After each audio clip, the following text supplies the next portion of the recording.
Hey guys, welcome back to another video. In this video I am going to be showing you guys 20 tips and tricks that will help you throughout RuneScape. I will have timestamps in the description showing you each of the tips that I am going to be going over, so definitely check those out if you are interested. And anyway guys, I really hope you do enjoy the video and let's jump into it. The first tip we have for you guys is a pretty simple one. It is to utilize the tool Leprechaun. So when you do your herb runs, you can actually note the herbs using the tool Leprechaun. This person is essentially taking the role of the tool Leprechaun, and you can exchange things with them, but you can also note produce. So you can note herbs, you can also note all of the allotments and anything that you are growing in that patch. So you can see I can click that and it just notes my grimy spirit weeds. So that way you can save some space on your farm runs rather than doing some bank runs in between. The next tip for you guys is making Gizmo Bags and utilizing that to save a bit of bank space. So you can create the Gizmo Bags just in the invention bench. You can create a small, medium, and large bag. And essentially it is going to be able to store some gizmos, which will save some bank space. When you do open the gizmo bag, you can just deposit all of the gizmos in there, and it'll save you quite a bit of bank space. The next tip for you guys is doing the tutorial island Oyster. It does need the Beneath from Cursed Tides quest, but essentially it does give you a free clue scroll reward every month, and there was a time where I did actually get a third age die, which was like 190 mil at the time, so it is pretty useful from that point of view, but it also does give quite a bit of fishing XP. I am level 99 fishing, but as you can see it's giving me 6k XP per tick, and essentially, you know, when I do collect the ingredient to put into the oyster, it's going to give me a few 100k fishing XP. So it's a great D&D to do every month. The next tip is another daily to make you a ton of money, and it's doing Vis Wax. Essentially, Vis Wax only requires level 50 rune crafting. You can go to the machine, the Rune Goldberg machine in the Rune Crafting Guild. It only requires level 50 rune crafting. And once a day, you can create up to 100 Vis Wax. It will make you anywhere from maybe 1.5 mil to 2.5 mil per day. Vis Wax, the price has consistently gone up over time, so you can make, you know, quite a bit of money off of it now. Basically, there's 3 combinations of runes that you can put in. You can check out my Discord. I will have a link to it in the description where it will show. I do have a channel there showing the combination each day. The first slot is always known. The second slot is given for one of 3 possible combinations. And the third slot is unknown, but you can find it out with the rune crafting cape. The next tip is more of a daily. So if you do go to Croesus and you have, I believe it's 88 woodcutting, hunter, fishing, or mining, you can do this method. Essentially it's just teleporting to the Croesus entrance, and then basically once every 5 minutes, I believe, of playtime, you can just go ahead and get yourself one of the Elder Troves. So you just need to collect one of these fungi and you'll get an Elder Trove. And Elder Troves do have a bit of loot in them. On average, I believe they're around 500k. I did do a video on them a while ago showcasing them. But as you can see, we got the Elder Trove of Bic Tier 3. You will want your Shadow Pontifex ring upgraded to get the Tier 3 Troves, which are more profitable. So we'll open that. We did get a golden dragon fruit seed, not worth too much. But the main item you are looking for is the Pernix Quiver Fragments, which are selling for over 1 mil each. And again, you can do this every 5 minutes of playtime. The next tip is to do your Reaper tasks. Essentially, once every day, you can go to Death and claim a Reaper task. It is just a Slayer task, but you're going to be asked to kill a specific boss. And you will get some Reaper points from this. You can get anywhere up to 35 or so Reaper points per task, depending on the task. Once you get 300 Reaper points, you can buy a Hydrix, and Hydrixes sell for around 77 mil right now. So they are really profitable, and if you do just kill a few bosses a day, your Reaper points will rack up, and you'll have a nice cash out when you do buy that Hydrix. Another monthly D&D you should do, similarly to the tutorial island Oyster, is the God Statues. It does give you a bit of construction XP and either Prayer or Slayer XP once per month. There are 4 or 5 locations for the God Statues. There's Camphis, there's Taverley, Lumbridge, and Prifdnis, as well as Yanil. So you can go to those places and do the God Statues and just get some monthly XP in construction, which is really helpful for some newer players. The next tip is getting a Vital Spark drop enhancers. So if you're someone who has just an abundance of Dungeoneering tokens, one really good use for them is going to the consumables under the Elite Dungeon Reward Shop, and you can buy these Vital Spark drop enhancers for 1k Dungeoneering tokens each. So carrying these will double the amount of Vital Sparks received when killing enemies in the Sophanum Slayer dungeon. So essentially, if you are doing a Slayer task, you will now get you'll get 3 Vital Sparks instead of 2. If you aren't on a task, you get 2 instead of 1. So it is a great way to make a bit extra money when you are in the Sophanum Slayer dungeon. Vital Sparks, they trade for around 400 or 500k each, so it is really helpful. Basically, 1,000 Dungeoneering tokens is netting you 400 or 500k, so it's definitely worth it if you have some excess tokens. This next tip is a bit of a niche tip, but I found it helpful when I figured it out. Essentially, when you are killing the Glacor on hard mode, normally I would go to the purple circle there to claim my loot, but you can actually teleport out after the kill and it will just go to the loot screen, and you can decide either to claim the loot or to continue the challenge. So it will save you a bit of time just clicking the teleport button rather than running to the purple circle every time after a kill. My next tip for you guys is the Charming Imp and toggling the settings so it will destroy any spirit gems or any charms you may not want. So if you go into your tool belt, if you do have your Charming Imp on your tool belt, if not, you can just right click the Charming Imp and go into settings. But if it's on your tool belt, just go into the settings here and click the Charming Imp. You can see that each of these ticked off will actually mean, so the Charming Imp will destroy that for summoning XP. So right now, if a gold charm or green charm is dropped, it gets destroyed and I get a bit of summoning XP. The most useful thing about this is that you can destroy spirit gems, because they are a nuisance for a lot of people. I kind of hate when they just go into my inventory. I don't really want them.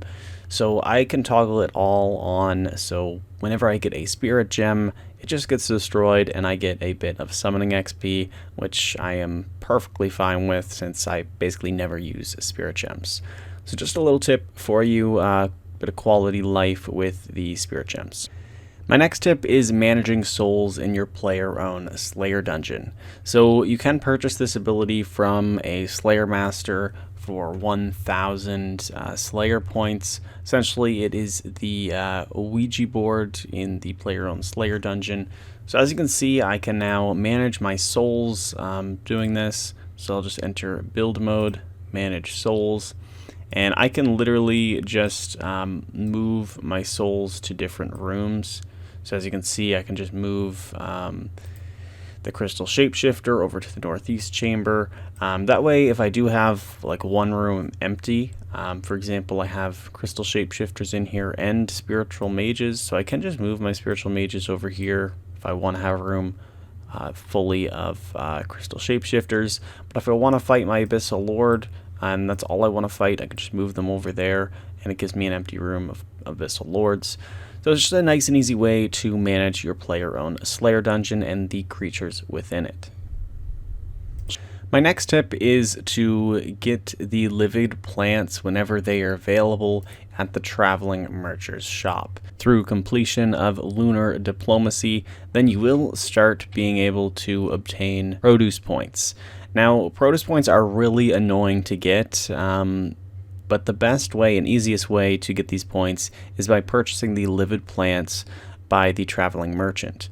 Now, Livid Plants are only sold once in a while from the Traveling Mercher's shop, so you will need to check and see when the next time the Traveling Merchant will be selling this. As of right now, the next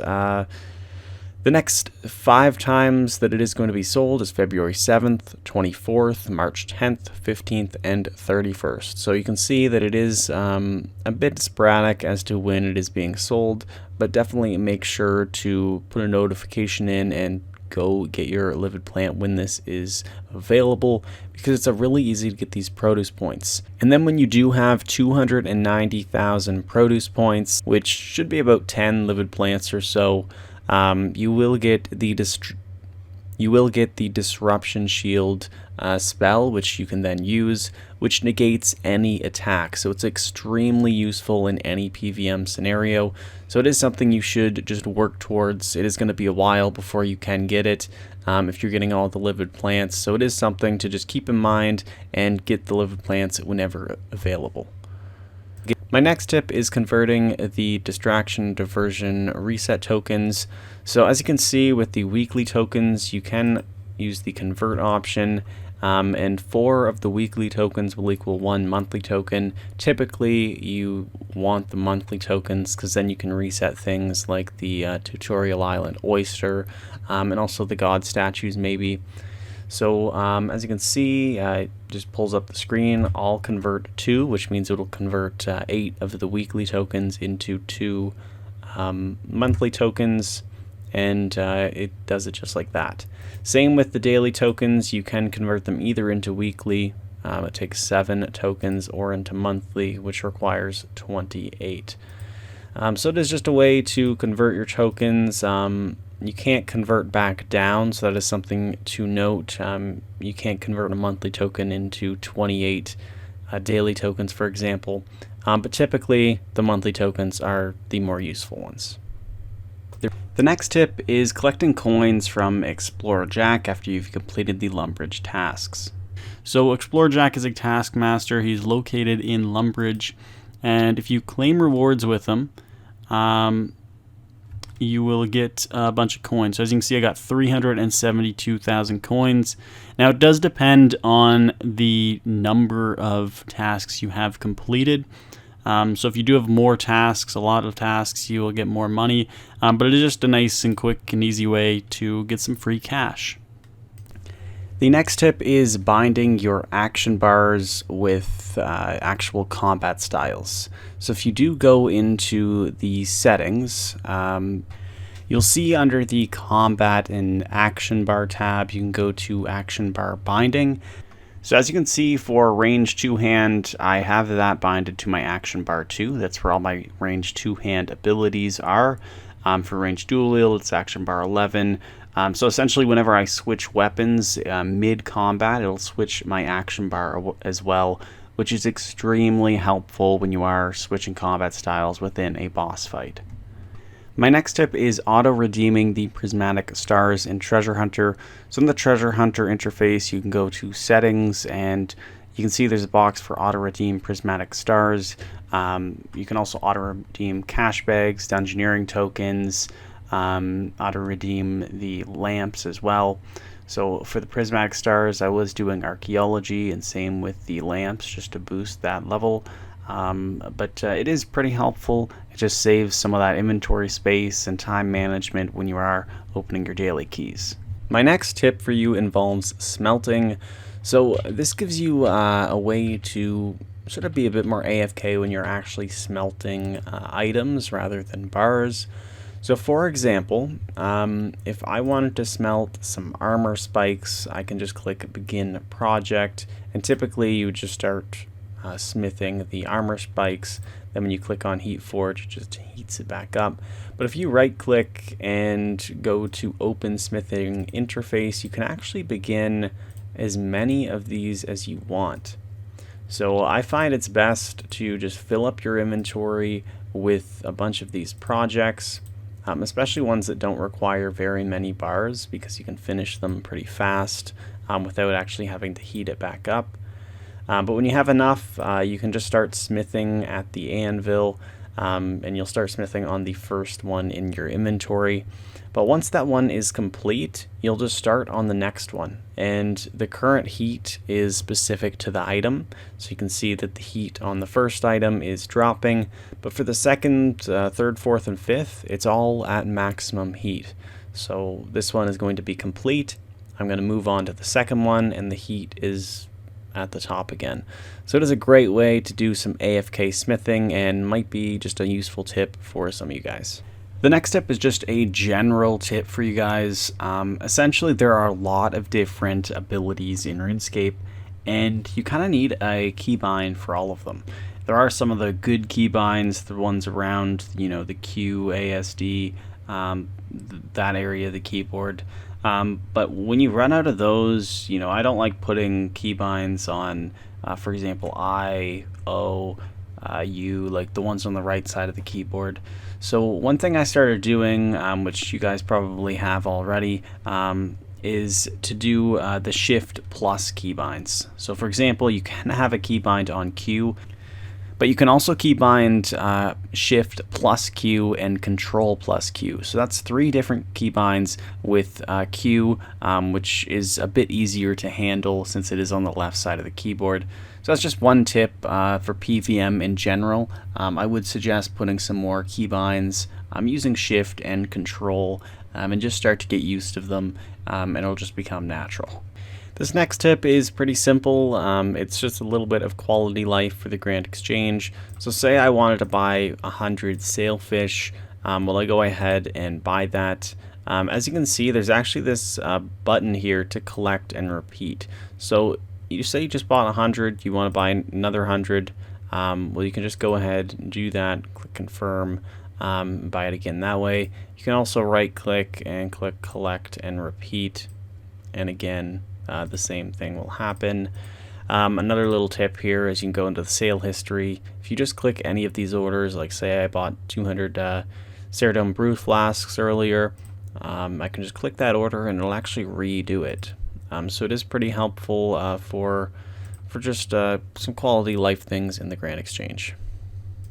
The next tip is using different chat effects when you are sending a message, and it'll show it up differently above your head. It is something that was used a long time ago.